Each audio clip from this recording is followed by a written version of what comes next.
Estuvo hospitalizada desde hace una semana por una infección en vías urinarias. Silvia Pinal murió a las 5:30 de la tarde, cuando tenía 93 años, vestida de blanco, porque así se lo pidió a sus hijos. Sus restos han sido trasladados a una funeraria al sur de la Ciudad de México. Hasta ahí han ido llegando los familiares cercanos, amigos. Se espera que lleguen otras personalidades de la cultura, de la política, del espectáculo. El velario será privado. Hizo 84 películas, 33 producciones de televisión, 42 obras de teatro. Hoy se fue la última gran diva del cine mexicano.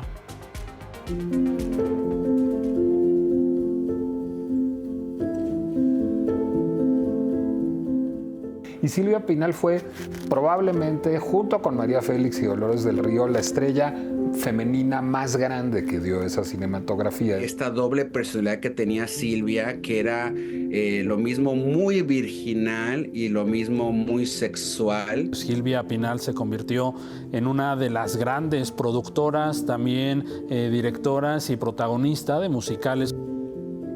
Icónica, única, actriz, productora y empresaria, Silvia Pinal nació en Guaymas, Sonora, el 12 de septiembre de 1931. Su primera audición fue para un papel en La Traviata, el cual no obtuvo, pero en 1948 debutó con la película El pecado de Laura.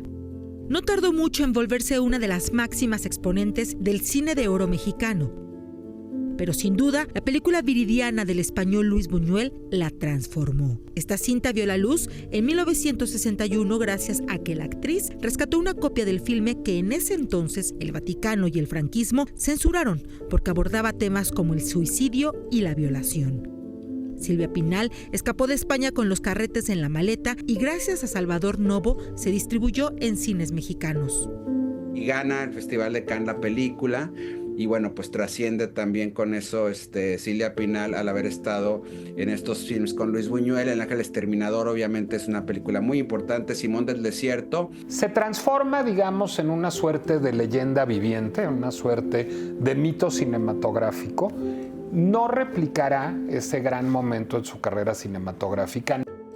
El teatro musical fue otra de sus pasiones. Sus personajes hablan de la estrella multifacética que era, la inspiración que fue Hello Dolly, la belleza que mostró con Mame y la madre que interpretó en Gypsy.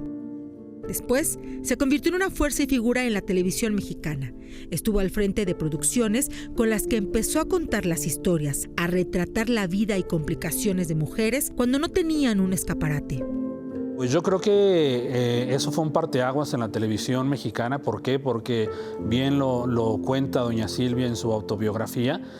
No se hablaba de temas como la homosexualidad, de la violencia, de feminicidios.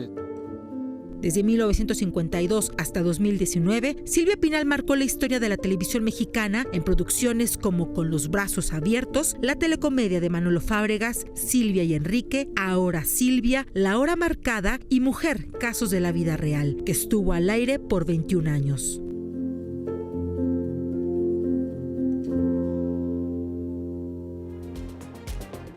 Esta noche nos acompaña el periodista Gustavo Adolfo Infante. Gusto, estás afuera de la funeraria García López, Casa Pedregal, al sur de la ciudad. Cuéntanos. Correcto, Nacho, muy buenas noches. El día de hoy a las 5:30 de la tarde, a la edad de, no sé si 93 o 94 años, porque ni siquiera doña Silvia sabía exactamente su edad, fallece Silvia Pinal tras 8 días de estar internada. El diagnóstico fue muy reservado, la información estuvo a cuentagotas, pero el hecho es que la más grande diva, la más grande estrella del cine, el teatro y la televisión, con más de 75 años de carrera ininterrumpida, fue la que trajo las mejores obras de teatro a México, la que posó para Diego Rivera, la que trabajó con Luis Buñuel, la mujer que empezó el servicio social a través de la televisión con Mujer, casos de la vida real, que se casó en 4 ocasiones, que murió una de sus hijas, Viridiana, que le sobrevive viven Silvia, Alejandra y Luis Enrique, y que tienen nietos y bisnietos maravillosos, va a ser velada, aparte de esta funeraria, también en el Palacio de las Bellas Artes el próximo sábado a partir de las 11 de la mañana. En Bellas Artes solo los más grandes han estado abriendo, se han abierto las puertas: Juan Gabriel, María Félix, Frida Kahlo, José José, Octavio Paz, García Márquez, Chabela Vargas y por supuesto Silvia Pinal, que a las 8:10 llegó la carroza fúnebre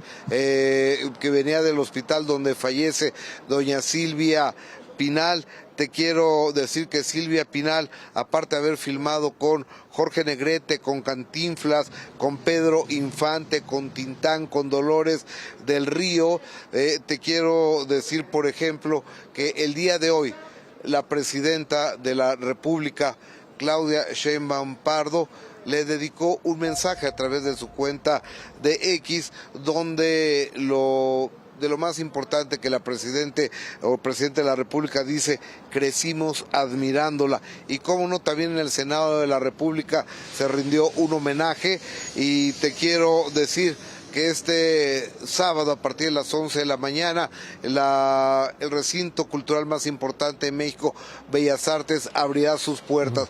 La única persona cercana a Silvia Pinal que ha llegado aquí es Efigenia Ramos, quien fue su asistente para traerle ropa blanca. Estaremos pendientes a través de todos los espacios informativos de Imagen, Televisión, Radio y redes sociales de ese último adiós a la diva Silvia Pinal. Buenas noches, Nacho. Buenas noches, Gustavo. Gracias por esta información, por lo que nos compartes justo afuerita de la funeraria Gustavo Adolfo Infante. Gracias. Silvia Pinal desarrolló en la década de los 90 una activa faceta política. A raíz de su trabajo como presidenta del DIF de Tlaxcala a finales de los años 80, cuando su entonces esposo, Tulio Hernández, fue gobernador de ese estado. Comenzó a militar en el PRI. En 1991 fue diputada federal por ese mismo partido. En el 94 fue asambleísta de la que entonces se llamaba Asamblea de Representantes del Distrito Federal. Y en 1997 fue senadora por el PRI, como suplente de Esteban Moctezuma Barragán. ¿Cómo era la Silvia Pinal política? Fuimos juntos senadores, pero ella por el partido, por el PRI, y yo por el PRD. Estoy hablando de hace casi 25 años. Yo admiré siempre a Silvia Pinal como artista y como actriz. No conviví con ella solo en el Senado. Silvia Pinal se casó con Tulio Hernández, gobernador del estado de Tlaxcala. Llega al Senado y se relaciona bien con todas y con todos los senadores del PRI. Ella no era una persona en la cual nos podíamos enfrentar. Su trabajo político ahí quedó. Una persona respetada en el medio político, respetada por nosotros, por la oposición que éramos entonces del PRD. Silvia en el Senado de la República no llegó individualmente ni circunstancialmente. Siempre actuó en el Senado con seriedad, con profesionalismo, defendiendo los intereses de sus agremiados. Cuando subía a la tribuna, sabía para qué iba, no era una improvisada. Y su carrera política creo que cumplió y lo hizo bien. Una buena compañera, puedo decir, como senadora de la República. Desde un punto de vista personal, yo le agradezco que nunca hubiera confundido la fama y que nunca hubiera despegado los pies del piso. Que en paz descanse. Con esto y más, comenzamos.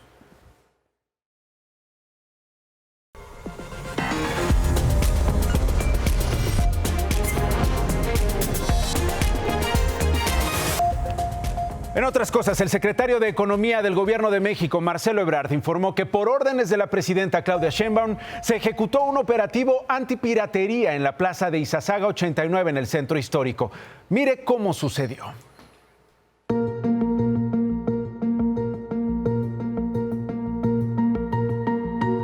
termos de las marcas más populares, monederos de Hello Kitty, peluches de Pokémon, llaveros, juguetes y hasta drones fueron hallados en la operación limpieza, al interior de la plaza de productos chinos ubicada en Izazaga 89, a solo unas cuadras del centro histórico de la Ciudad de México.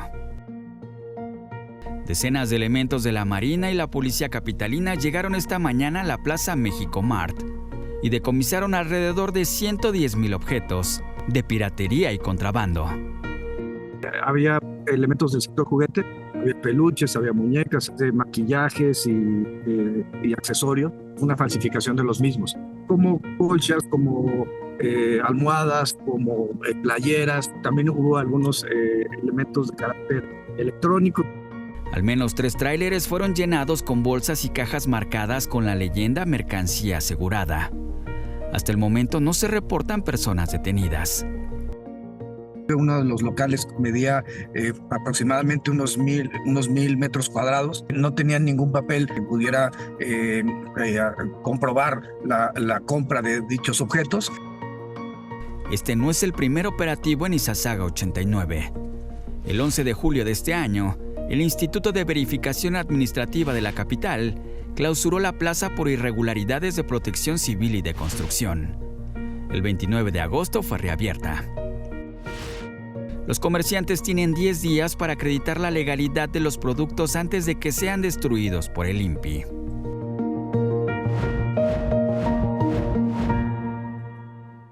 El secretario Ebrard aseguró que buscarán que se aplique la extinción de dominio a esta plaza en el centro. Santiago Nieto, el director del INPI, dijo que aunque esto ya fue planteado por el secretario de Economía, tendrá que ser desarrollado por la Fiscalía General de la República.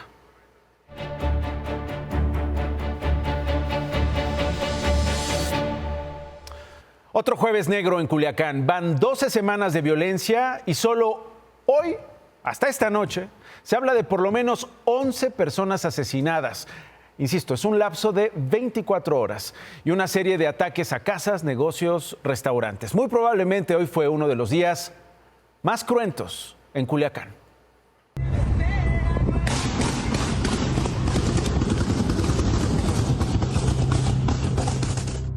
Así amaneció Culiacán. Poco antes de las 6 de la mañana y casi de manera simultánea, fueron atacadas 2 sucursales del restaurante Ranch Roll Sushi. En la sucursal ubicada en el desarrollo urbano Tres Ríos, según testigos, civiles armados dispararon contra la fachada y lanzaron una bomba molotov, causando daños menores. Pero en el restaurante ubicado en Isla Musala, los agresores tuvieron tiempo para prenderle fuego a 2 vehículos, a la fachada y disparar afuera del inmueble.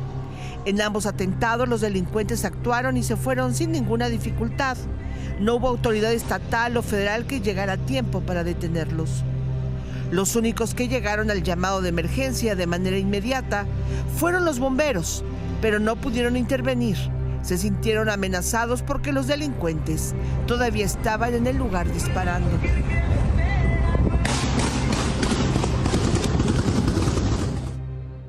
Por prudencia esperó a que llegara la policía municipal y estatal, y al llegar empezó a hacer sus actividades sofocando y controlando el incendio. Pienso que no fue ataque directo, no nos lo confirmaron. Sobre estos ataques, las autoridades, como es ya habitual, minimizaron los hechos. Sí, lo que sabemos es que fue a un vehículo y seguramente fue para llamar la atención, aunque ahí ya se propagó el vehículo, otro vehículo, que fueron 2, y la fachada. Mientras las autoridades determinan si fue un acto de alguien para llamar la atención o no, el restaurante emitió un mensaje en redes sociales para informar que sus establecimientos en Culiacán permanecerán cerrados hasta nuevo aviso. A esos ataques de la mañana se sumó el de un hospital privado. Su fachada fue baleada también por civiles armados. En esta escalada de violencia, de ataques directos, ya sin importar si son a plena luz del día o en la noche, la delincuencia organizada le ha ganado la partida a las autoridades. No hay rondín de vigilancia y puesto de revisión que la detenga. Le están matando policías. Hoy fue localizado el comandante de la Policía Estatal, Francisco Javier Verástegui, secuestrado el martes por la mañana, cuando iniciaba su día de descanso. Hoy fueron detenidos 7 presuntos integrantes del cártel de Sinaloa. Según autoridades, huyeron de la guerra entre las células de los Chapitos y Mayitos para refugiarse en la Ciudad de México. De acuerdo con lo publicado en las redes sociales del secretario de Seguridad Ciudadana Federal, Omar García Harfuch, estas detenciones ocurrieron durante 5 cateos en viviendas de las alcaldías Iztapalapa, Iztacalco y Tlalpan. Son originarios de Sinaloa, de Sonora y Michoacán. Les incautaron eso que tiene usted en sus pantallas: armas, 2 granadas aturdidoras, un explosivo, 600 kilos de marihuana, 18 paquetes y 239 dosis de cocaína y cristal.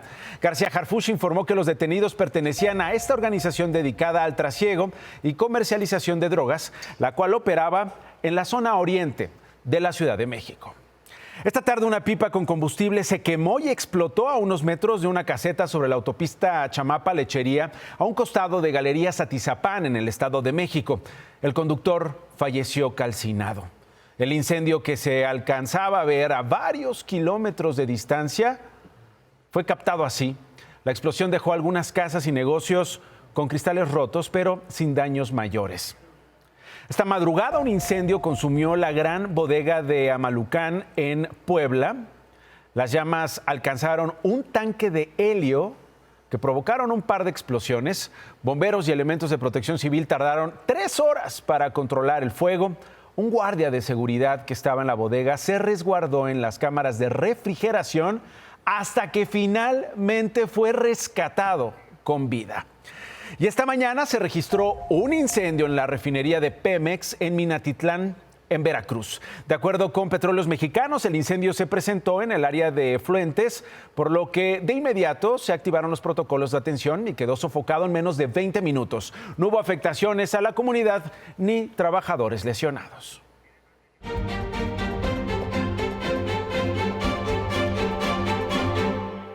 La presidenta de México, Claudia Sheinbaum, dio detalles de la llamada que tuvo con Donald Trump. ¿Qué dijo sobre Trump y los supuestos planes de una invasión suave a nuestro país? Esto respondió la doctora. Aparecen versiones, hoy apareció una de la Rolling Stone, de un supuesto plan de una invasión suave que están planeando Donald Trump para México, con agentes encubiertos, toda una película, y le quería preguntar su opinión al respecto. Pues ya lo dijiste, es toda una película. ¿Cuál es su base? Yo lo que me sustento pues es en la conversación dos conversaciones que he tenido con el presidente Trump, y ya en su momento pues la comunicación que haya con su equipo de trabajo y en el momento que entre. Nosotros vamos a defender siempre nuestra soberanía. ¿De qué tamaño tendría que ser la respuesta de México si Estados Unidos de América nos impone aranceles?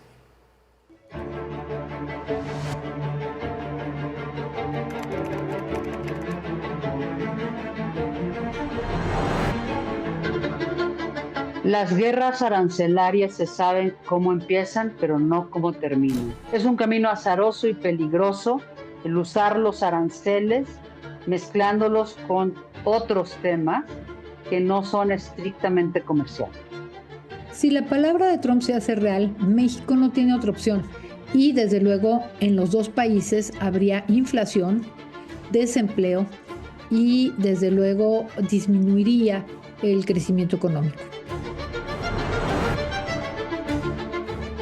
Los chinos han sido muy capaces, muy eficientes en encontrar los recovecos del comercio internacional, sacar ventaja y hacer trampa. Nuestra relación es una relación de construcción en Norteamérica, y eso es en lo que tenemos que centrarnos.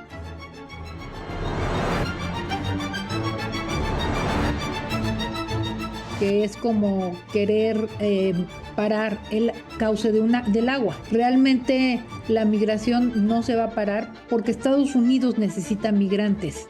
Y por otra parte, al tratar de prohibir el tema unilateralmente del fentanilo, va a suceder que va a subir de precio.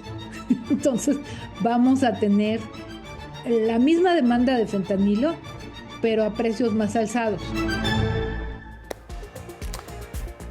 En otras cosas, el día de hoy, señora, señor, el día de hoy lo vamos a recordar para siempre. Hoy desaparecieron los órganos autónomos del Estado mexicano. Los órganos autónomos de usted, porque usted los exigió por décadas. Usted los creó, los financió y los defendió. La votación se dio en el Senado, donde hubo 42 votos en contra, incluido el voto en contra de Javier Corral. Ojo, senador de Morena. Hubo 86 votos a favor de eliminarlos. Aquí les he contado cuáles son el INAI, el IFT, la COFESE, el Coneval, la Comisión Nacional de Hidrocarburos, la Comisión Reguladora de Energía, el Sistema Nacional de Mejora Continua de la Educación. Las funciones del INAI las va a absorber la nueva Secretaría de Anticorrupción y Buen Gobierno. Atención, porque las del IFT van a pasar a infraestructura y a la nueva Agencia de Transformación Digital. COFESE pasará a la Secretaría de Economía. De otra manera nos sacan a patadas del TEMEC porque es una exigencia del acuerdo tener estos dos órganos reguladores. Y así los otros casos pasarán a otras dependencias. Órganos que en todos estos años le permitían a usted preguntarle al poder en qué se gastó su dinero. Lo empoderaban a usted para exigirle al poder regular empresas de energía, evitar monopolios, transparentar al gobierno. Órganos que fortalecían al periodismo con información que usted tiene que saber sobre los gobiernos. Así se puso el debate hoy en el Senado. Pero lo que no puede ser es que desaparezca un órgano autónomo que nos costó tantas luchas y tanto esfuerzo a tantos mexicanos para crear un Estado democrático. No puedo ni dormir de la tristeza. Nos costó mucho. Hoy ustedes disfrutan de la embriaguez del poder, pero con las decisiones que están tomando van a condenar a sus hijas e hijos a la resaca del país. Sométase a consideración si esta pregunta de cuántos calzones utiliza el presidente realmente requiere una respuesta a la población. ¿Para eso quieren ustedes un organismo autónomo? Se acabó. Hoy lo que estamos significando aquí, así como lo dije al inicio, es el revivir al logro filantrópico de 1990 y del que nos habíamos alejado cuando podíamos hacer acuerdos en conjunto. Hoy desaparecen, ahora pasamos a un esquema más o menos así. El gobierno estará obligado a transparentar la información. Si no lo hace, entonces el gobierno mismo se lo exigirá al gobierno mismo. Si el gobierno no obedece al propio gobierno, entonces el gobierno mismo se va a sancionar. ¿Qué puede salir mal? Veremos. Ojalá, hay que darles el beneficio de la duda. Que suceda, que haya transparencia. Al tiempo. Por lo pronto, la nota del día la dio la nueva secretaria de Anticorrupción y Buen Gobierno, Raquel Buenrostro. Mire lo que le preguntaron en el Senado sobre los casos de corrupción en el gobierno. Señora secretaria, ¿va por peces gordos su nueva secretaría? Voy por los que sean corruptos. Sean gordos, flacos, chiquitos o grandes. ¿Hay otros casos similares al de Segalmex? Tenemos varios, pero no podemos hablar de los que están en proceso. Interesantísimo lo que respondió hoy la secretaria. Ella tiene experiencia, la consideran de hierro. E insisto, hay que darles el beneficio de la duda. Corre el tiempo. Por lo pronto, más noticias. El ministro Luis María Aguilar concluyó hoy su periodo de 15 años en la Suprema Corte de Justicia de la Nación. Con esto termina la era de la Corte de 11 ministros. Cargamos sobre nosotros el peso de una reforma que no cabe la menor duda, atenta contra todos los esfuerzos que se han hecho por lograr una judicatura independiente e imparcial. Tengo el honor de despedirte y darte mi más cálido reconocimiento. El influencer Feritalia, acusado de violación, fue vinculado a un nuevo proceso, ahora por el delito de tráfico de armas dentro de la prisión, por lo que continuará en el penal de Barrientos en Tlalnepantla. Con 10 votos a favor y 1 en contra, el Consejo del INE aprobó designar a Claudia Arlet Espino como secretaria ejecutiva del instituto a partir del 1 de diciembre. Espino fue consejera presidenta provisional del Instituto Electoral de Chihuahua. Le tengo más sobre la muerte de Silvia Pinal. Estamos en el velorio. Con eso regreso, no se vaya.